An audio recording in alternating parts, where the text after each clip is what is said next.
In this episode, we speak with Peter Beven, a trailblazer challenging the status quo in education and technology. Peter doesn't hold back as he critiques the outdated approaches to workforce development, arguing that many organizations are stuck in a rut, treating people capability as an afterthought rather than a strategic imperative. We delve into the provocative idea that technology should serve people, not the other way round, and explore how leaders must radically rethink their approach to innovation and agility.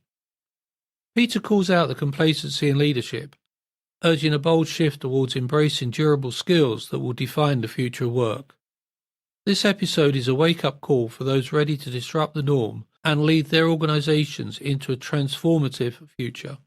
Welcome to this episode of Implementing Best Practice in Business. We are here to help you and your organization understand and implement global best practice to help you face the business challenges of today. Join me, Richard Pharro, CEO of APMG International, in talking to leaders and practitioners who have applied these frameworks and practices to boost their productivity. They're here, willing to share their knowledge and experience to help you learn from them so you can do the same to make you more competitive in today's market. My guest today is Peter Beven, a leader at the intersection of people, education and technology, with deep expertise in transformation, education strategy and workforce capability development and enterprise technology innovation. Peter has built a career unlocking organizational value through bold capability transformations. He spent nearly 2 decades as director at one of Australia's top-ranked graduate schools of business and has led major capability uplift programs for the Department of Defence and some of Australia's largest corporations. He's also spearheaded the university's professional education and micro-credentialing strategy, shaping new models for skills-based workforce transformation. From leading large-scale public sector transformation programs to founding successful technology ventures, Peter's work continues to help organizations and leaders reimagine the future of work, that point where capability, technology, and innovation meet. Welcome, Peter. Thanks, Richard. It's great to be here with you. So, Peter, you clearly have been there, done it, got the scars to show for it, got a few badges along the line. So, how can organizations today ensure that their people and the way they develop their people is not treated as an afterthought, but is fully integrated into a strategic approach and a transformation program? Yeah, it's a really good question, Richard. And I think the foundation of it is this notion of value. What does value mean? So if you think about the creation of value in an organization, from a transformational point of view, you've really only got 2 dimensions to that: people and technology, and the intersection of both. So the notion of people capability has to be at the centre of that. And part of it is a bit of a legacy problem that we have across all sectors. It's not particular in one sector over another, for example, public sector versus construction or defence or whatever. It's the notion of the role of education, upskilling, reskilling to be at the forefront of value creation through the whole transformational journey. And that really means that it requires a different mindset than what I would sometimes unkindly call traditional L&D type efforts. Keeping in mind that the rough rule of thumb is that about 50% of corporate training expenditure is wasted.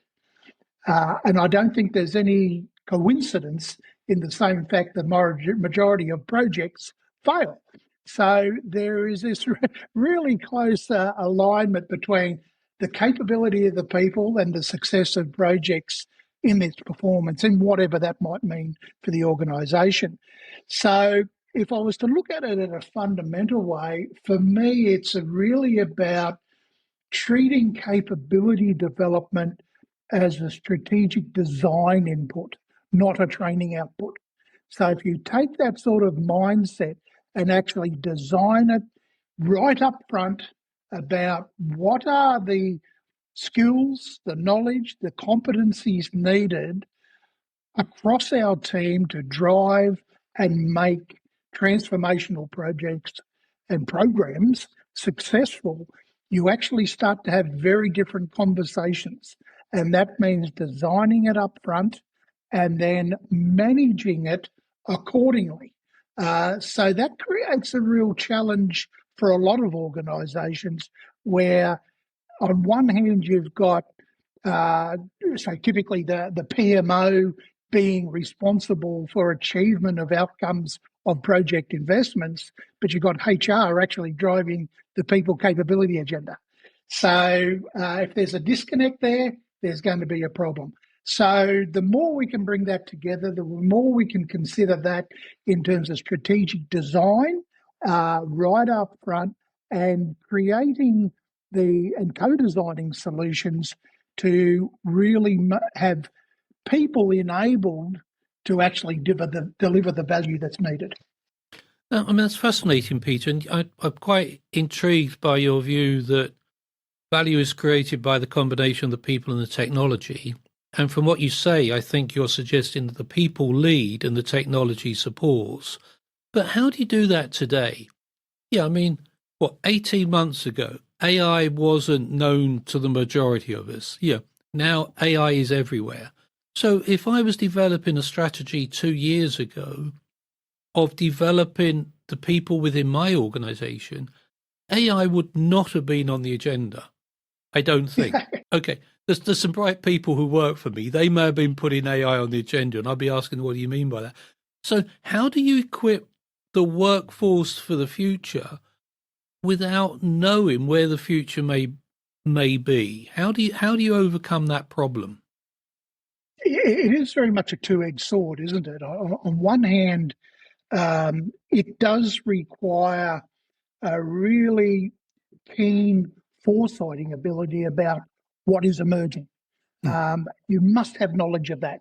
It's no point waiting till it gets into the press 2 years, 3 years down the track, because your competitive advantage that you might have and the competitive differentiation, more importantly, from that of other like firms, is quickly being eroded. So that foresighting ability and getting insights about what is on the horizon, not just today but tomorrow, is the first aspect.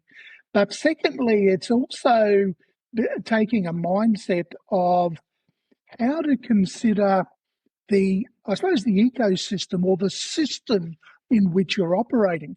So one of the real key capabilities that's been highlighted more than anything else since the advent and the start of the AI journey is that of systems thinking.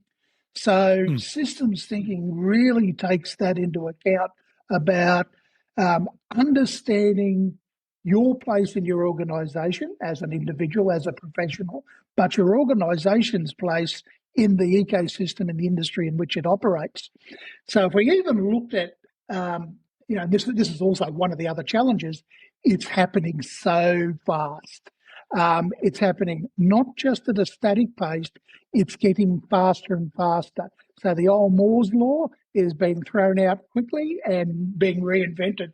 So if you look back even probably 2 years ago, AI was all about automation. How do you use AI to streamline process, automate process, just take waste out of the things we do? That's quickly flipped. Now it's about AI augmentation. How does AI become an enabler to redefine what the roles are for people in the organisation? So, and that has a whole heap of different meanings. It has different implications and different consequences for organisations depending on where the organisation plays and operates. But this augmentation notion is really fundamental. So it's not any longer, even 2 years into it, just tinkering at the edges to make automation better, more efficient. Yes, you can get value for that, but where the real value comes is how do you radically reinvent your business? Some roles will disappear, and they are disappearing. Like I wouldn't send my kids to university to do a coding program today. That's a commodity, and that's a challenge for the profession. But the ability to be creatively solve problems, to understand systems, that systems thinking, commercial acumen.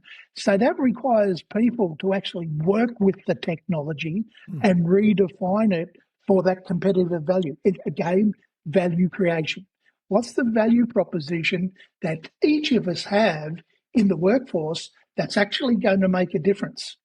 And the problem and the challenge for organisations today is that if they're only just starting to ask those questions, they're probably too late. They're going to be in catch up for a long time. So this speed is a real challenge, and it will be firm destroying for some, but it will be value creating for others. So the role of leadership and culture, and the culture of being willing to adopt AI practices and technologies in a way that is ethical and has trust implications for you, is absolutely vital. So knowing what the rules of the game are, what's permissible, because you still have to manage risk. So don't go and invent stuff on your corporate data. That's the worst thing you can do, but there's ways to handle it so it reduces those risks. So the role of leadership and the corporate culture that comes to play is absolutely vital here. So if the leaders are absent, the organisation is going to really struggle. So, Peter, you paint quite a scary picture for someone who runs a small organisation. So what's your top 3 tips to leaders? Bearing in mind all these things that are going on, and they're the people that are supposed to provide some direction and guidance. What are the top 3 things that you would suggest leaders ought to be thinking about today? I think it's really interesting is that I actually put leadership hand in glove with the whole notion of innovation. Is to a large extent, leaders have to be the champions of innovation in their organisation. It can't be something that's any longer just passed out to the organisation as terms of who's the responsible officer here. It is the leaders of the organisation. And one of the reasons I think that in itself, which is a challenge, is that innovation is the enabler of agility. You can't have an agile organisation unless you've got the leadership in the position, they're sending the right messages, and you've got the supporting culture to drive it on through. So where I see the big challenges, particularly in service firms, not exclusively so though, is that the small firms that in their DNA have had to be more agile, rather than just talk about being agile, are going to win. I wouldn't be having shares in major multinational consulting companies anymore. I think they're going to be the number one challenged sector that's going to be facing a whole range of issues that were already starting to be shaped out. They're turning to AI to be able to provide what would otherwise be undertaken by graduates, but the ability as an organisation to reshape what it means to be agile, be able to move quickly, be highly innovative, that's your number one from your leader. That messaging and that enablement has to come down.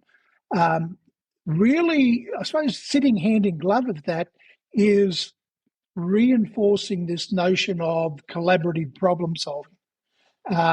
And AI has a particular role in that in its own right, but it's right to the ground floor.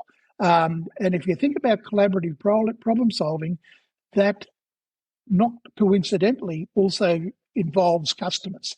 So when you start to think about the role of design, innovation, and agility, it all comes to play now in a much more focused way than it was 18 months, 2 years away, 2 years ago. So that is the key. The other key role of leadership is that of enablement. So if it's not going to support the organisation, particularly in capability building, so that they are equipped to deal with this brave new world and the opportunities that are afforded in it, they're really doing a disservice to their own organisation. So that enablement, go back to that sort of McKinsey data that shows 50% of training investment is wasted. That's a lot of investment going down the drain. So how do you be smarter about that? How do you say it's actually all right to go try things and maybe not be successful or fail, but we've got to try it. We've got to find out what works that we can embed as part of the DNA of our organisation. So those aspects sitting hand in glove with the change in culture and the enablement culture that's needed, that's the primary role in this world that leadership has to bring to bear here. But isn't there a contradiction there, Peter? You talk about we need to be agile and we need to be innovative, but at the same time you're talking about don't focus on what's working. You don't have time to sort of focus on the stuff that isn't doing too well, because that's going to detract you from your major enterprise. So how do you combine that?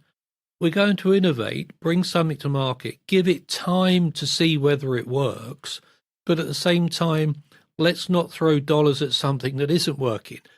That's a huge dichotomy for me. Look, it is, but it's not a new challenge. It's always been something where innovation has been seen almost like marketing. When things get tough, they're the first things that get cut.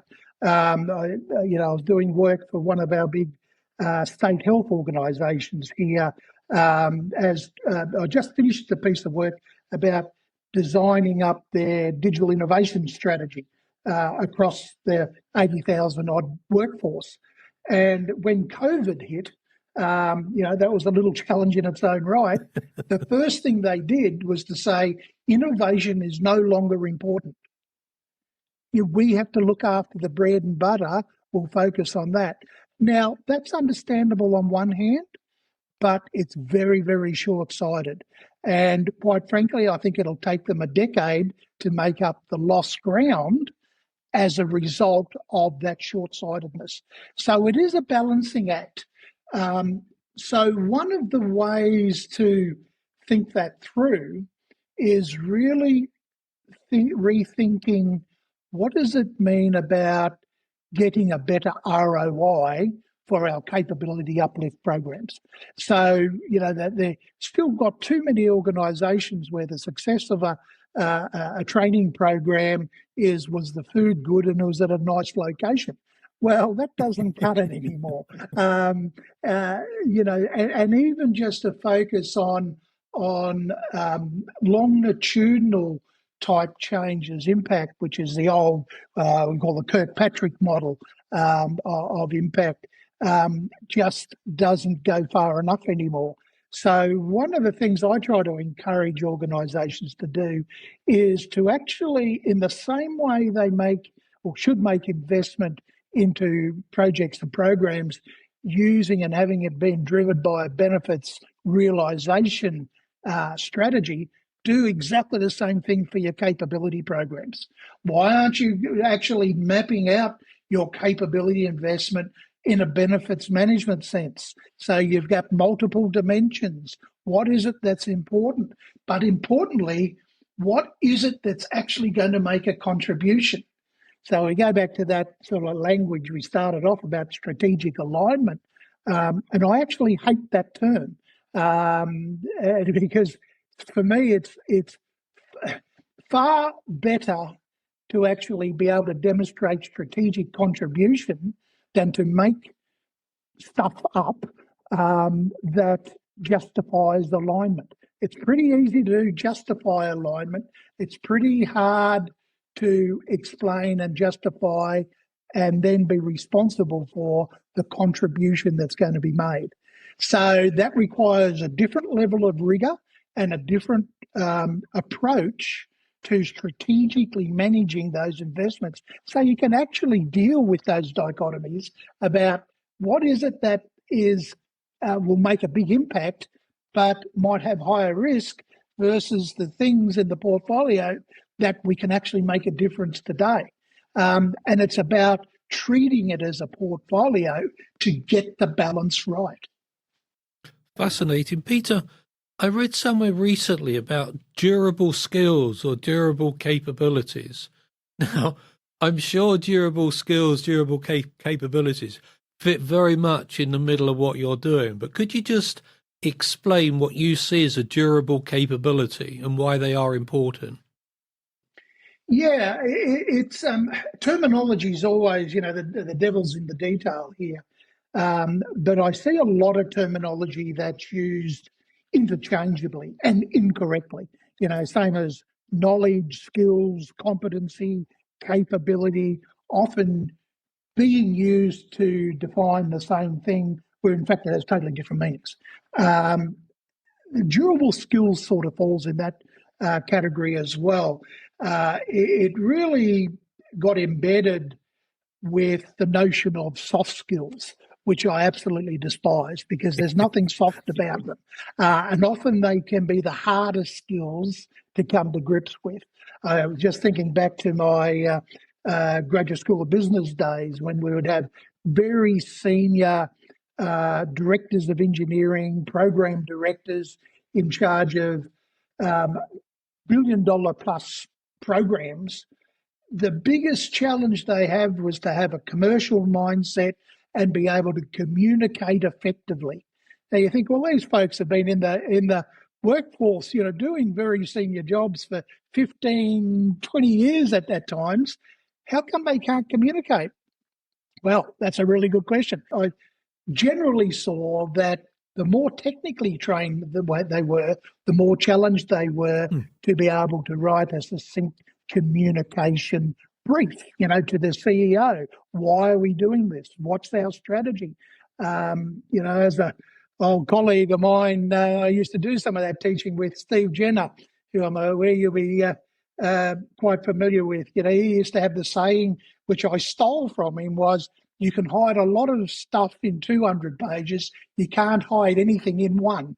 So that same notion of being able to communicate at multiple levels in the organisation about selling a story, justifying why you're doing it, and be able to support it and report on it in a way that makes sense to your audience really comes to the fore. So, as I said, nothing soft about that. So if you think about durable skills, and there's multiple frameworks. We're working with a US organisation at the moment as a foundation where they've sort of developed a framework across about 100 different competencies in 10 categories that are transferable, which is another interchangeable terminology. What are those skills that aren't dependent on a technical capability set, and they're not dependent on the industry in which you operate? Communication is one of those. Leadership, so those sort of skills, the more granular you can be about that, the better. And it's not about one versus the other, technical versus durable skills. It is how to prioritize for the roles and the teams in your organisation. What are the right mixes you should have as an organisation between technical and those durable skills? What is the same mix in an integrated project team sense? So if you rely on contractors and subcontractors, well, what can they bring to the table that you don't have? which might allow and have implications for things like mobility for your workforce. You can put your highly skilled people where some of their skills are actually wasted into more productive pursuits and different projects to actually get better outcomes. So thinking of those sort of mixes between technical and the durable, it's the meshing of that that's absolutely vital. And I said in my earlier comments the notion about software coding being a commodity, that is going to emerge with AI more and more, in that a lot of technical specialisms will be largely driven by large language models and AI, because it's about applying the discipline and the theory in given project and operational scenarios. What is really needed, that AI is going to struggle with for a long time yet, despite what I think the pundits would be suggesting, is the application of those durable skills to be creative, to be able to communicate, the people-facing skills that's needed to actually make a team work and deliver value. So it's the meshing between not just the augmentation of the workforce with AI, but the augmentation between the technical and the durable skill sets that will really set organisations and teams apart. That's fascinating. It's interesting because my own thought about the use of AI and software, I can understand how AI can write a fairly simple program or even a complex program that is standalone. But if you're trying to integrate different legacy systems, then I'm not sure how AI handles that. So to your point, the talented software engineers will be sorting out that interface between the old and the new and using AI as an enabler. Would you agree with that as a concept? Without a doubt, and it's those higher order skills that are really going to be in demand. It won't be as much of learning Python as a coding, although you'll need to know the basics of what that actually means, but how it integrates, how it talks, how do you ensure cybersecurity, data integrity, those sort of things will still require people for quite some time. So again, it will change as maturity increases or technological maturity increases, but only to a certain point.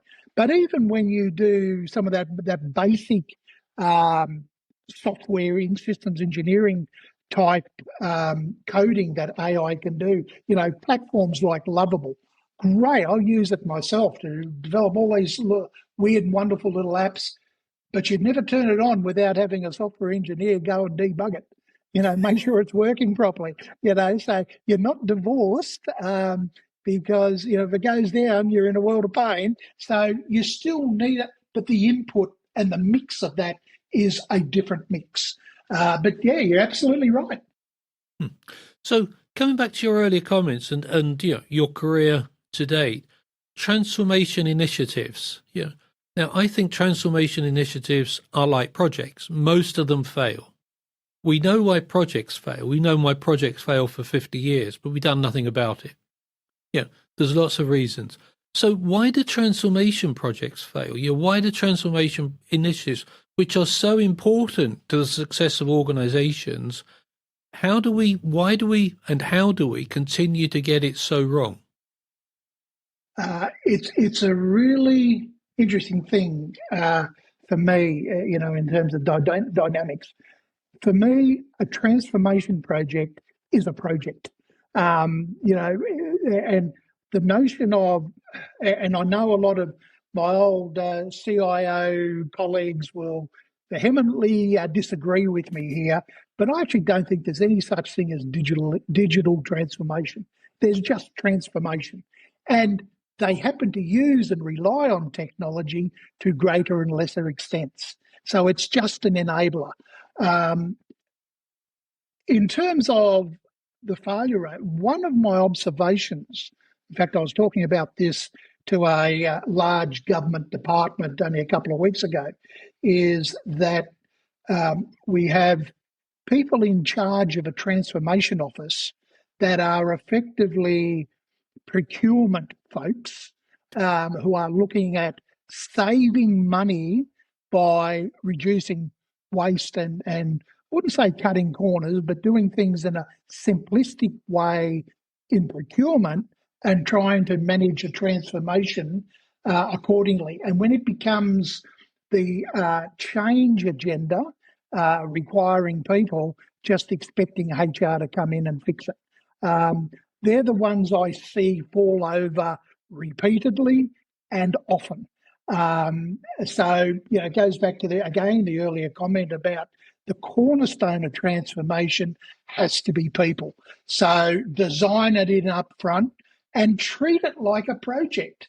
If your transformation, whatever it is and to whatever extent, can't be justified under a benefits management framework, because after all, what are benefits? It's the reason you're investing in a project.